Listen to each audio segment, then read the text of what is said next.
Yo, straight facts on. We back with another review. My boy Armel with me. You gonna go? We got Owie over the phone. Owie. Hey, what's up?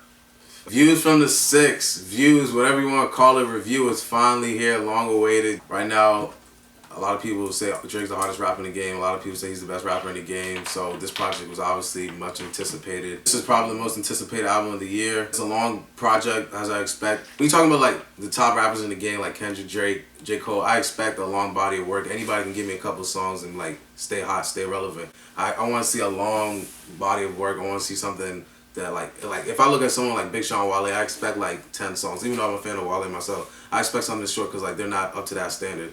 If you're trying to proclaim yourself as the best, I want to see a long body of work, and that's what he gave us here, 20 songs. A lot of people didn't like that off the jump because, I mean, most people can't retain any form of attention to anything.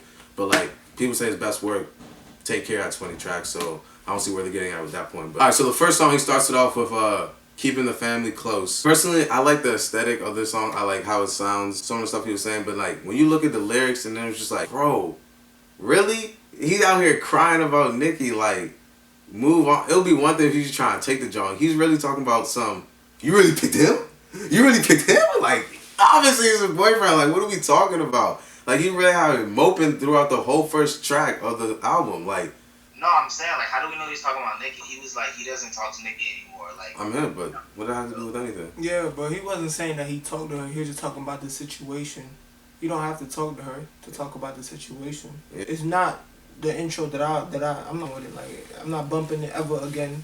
It gets no bump in my ears because I'm thinking he about to start the album off hard. Yeah, like my favorite, his best intro to an album was Tuscan Leather or Nothing Was the Same. That was my favorite intro. Like I like this one too, but it's like it's no Tuscan Leather. I don't know, it grew on me. Like from the first time I listened to it, I definitely like it like more. Like y'all were saying, he was simping. Like that's kind of what he went back to like this time, which I didn't like because he was talking about that savage shit for like the past year, talking about I'm about to fuck the game up, and then like that song specifically, but that point kind of runs through the whole. He did have this one line that was pretty dope. He was like, "When I needed you, you couldn't give me any advice, but you always had something to say every other time." Like when it's like the most boiling point females, they go ghost, but any other point, they always got something smart to say. I said every episode turns into something negative about females. He talks about females, and they do negative stuff. Why would I not bring it up?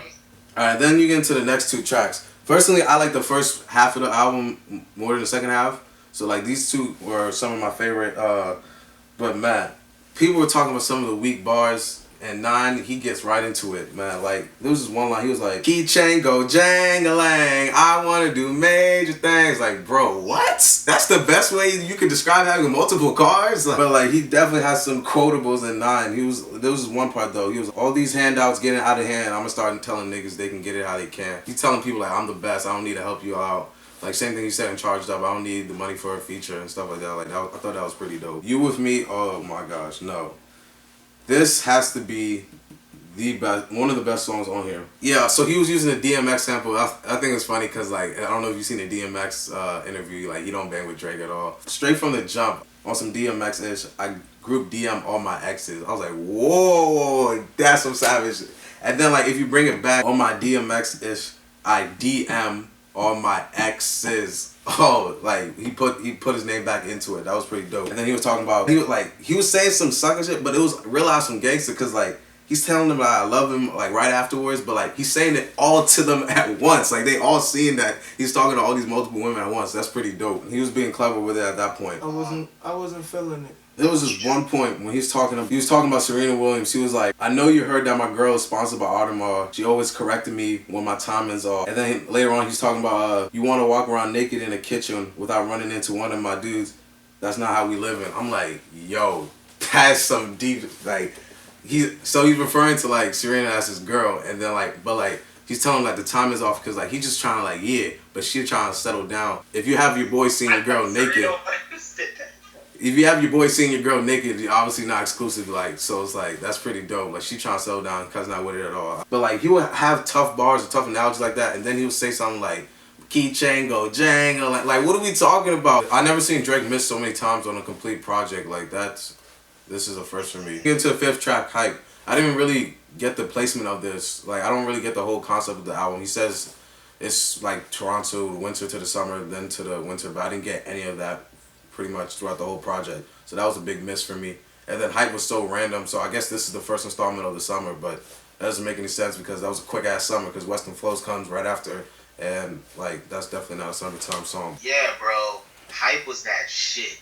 The whole first 4 songs, I was kind of bored because I wanted Drake to just talk like how he's been talking the past year. And Hype, he finally delivered. He was coming hard with the flows, the bars, everything. That line where he was like, her gram too poppin' the fuck, the chain too heavy to tuck it, I'm serious. I feed my family with this, so don't play with my money to sum I'm serious. I was like, shit. That song specifically is kind of what the whole album should have sounded like. In terms of like what he was talking about, how he was talking about it, the confidence in his voice that he's been displaying for the longest, and yeah. Yeah, but like at the same time, y'all hypocrites, cause like when if you're reading this, Too Late came out, everybody was switching up on him like, oh, we want the singing Drake, Take Care is your best album, and then when he gets back to singing, oh, you should flex, but like yeah, people don't really know what they want. But anyway, back to Hype.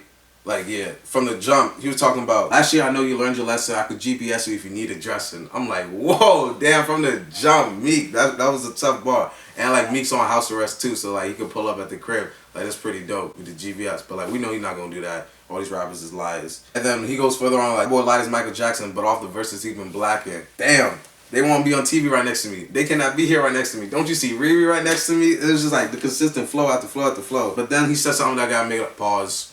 I don't run out of material. You shouldn't speak on me, period. So I'm just going to ignore all of these allegations. Like, can my favorite rapper get a ghostwriter too? Some people might give a note point in mind. Like, I pay very close attention to that. So, like, that's just, like, straight disrespectful to the crowd. Yeah, Hype is the best song in the first 10. It's my favorite song on the album, honestly. I like Drake when he talk that talk, you feel me? Because he is, like, the hottest rapper. He is out here putting up the most numbers. He is out here getting the most money.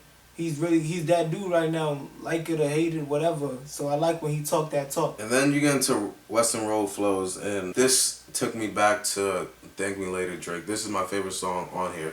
It was just a calm, mellow, kind of like Tuscan Leather beat, and then he was just giving to you from top to bottom. And like, I hate when people be like, well, the numbers don't matter, but when the hottest, arguably the best rapper in the game talking about, look at their first week numbers, what are those? Like, when he clowning y'all, like, you gonna say the numbers don't matter? Like, that's just straight disrespect.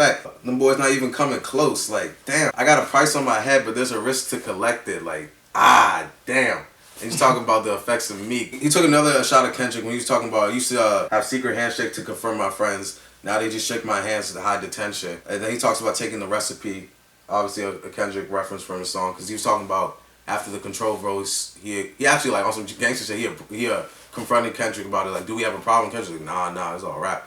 But like, yeah, since then they don't really bang with each other. Nah, it's not even about the whole song. It's just that one part where he was like, shit ain't always what it seems when it go together. Now that was a tough line. But like, it always, I don't know how to explain it, but it's like, why do you have to like hold up this line so much? And I think it's because he stopped rapping and he was like, let me let that joint breathe. Because it was such an amazing line. And it's like, that's only because you have so few good lines on this album. You have like Psych out of that one when it wasn't even like that crazy.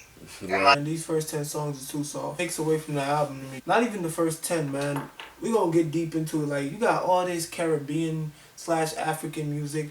It's like international Drake, international Drizzy. Like, he's just trying to reach everybody, which is cool. But personally, for me, it's like, he's everywhere. He's too much, bro. Like, I want to hear a consistent body of work. It's like everything is supposed to be for this person, for that person. But I wasn't feeling none of that. We're not even at the rating point yet, but this is his worst album. I really don't care what it is, what type of music singing, as long as it's good quality. And consistently, Drake always brings good quality, but obviously it wasn't up to par on views. Right, but after Western Road Flows, that's where the album takes a big dip for me. From Redemption to all the way to from Redemption to Controller is just delete, please.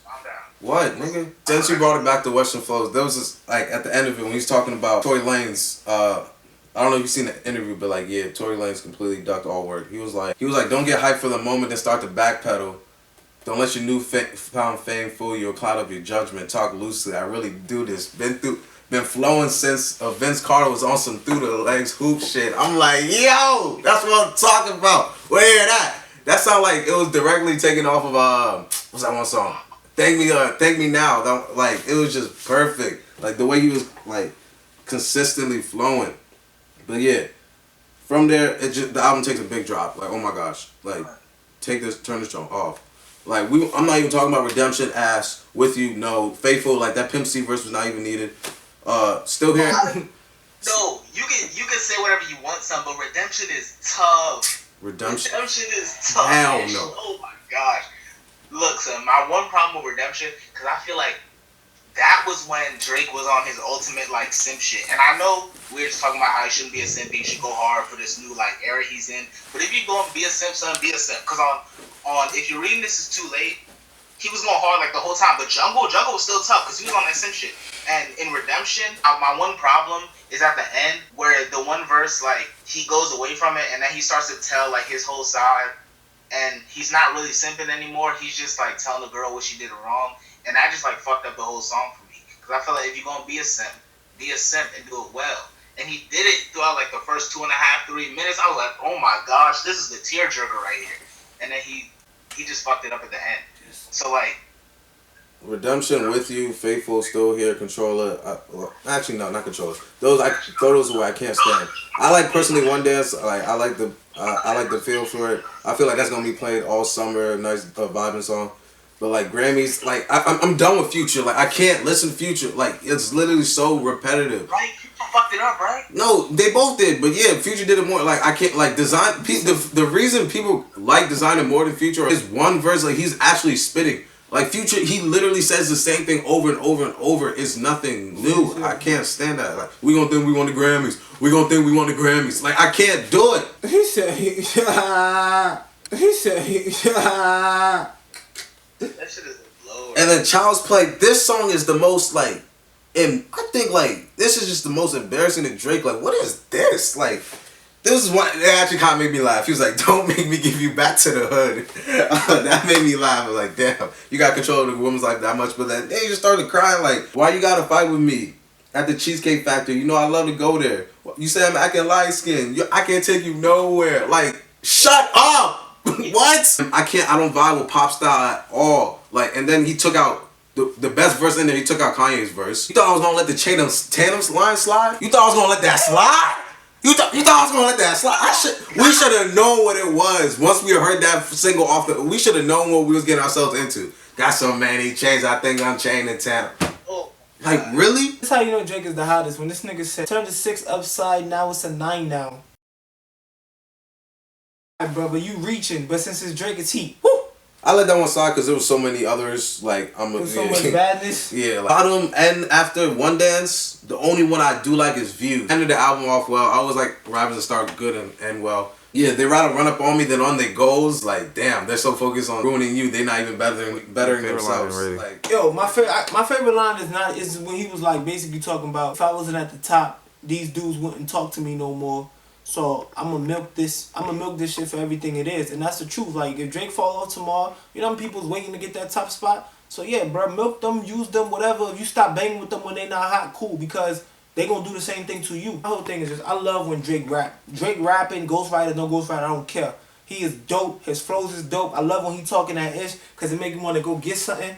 And it's like that's where his life is at now, bro. But it's all like I don't know, bro. I'm not a simp. I'm not out here simping. I'm not out here loving all these joints and whatnot. So I can't really relate to all that singing, crying over female shit. That's not my lifestyle. Oh yeah, man, this album is a 60, brother. 60 out of 100.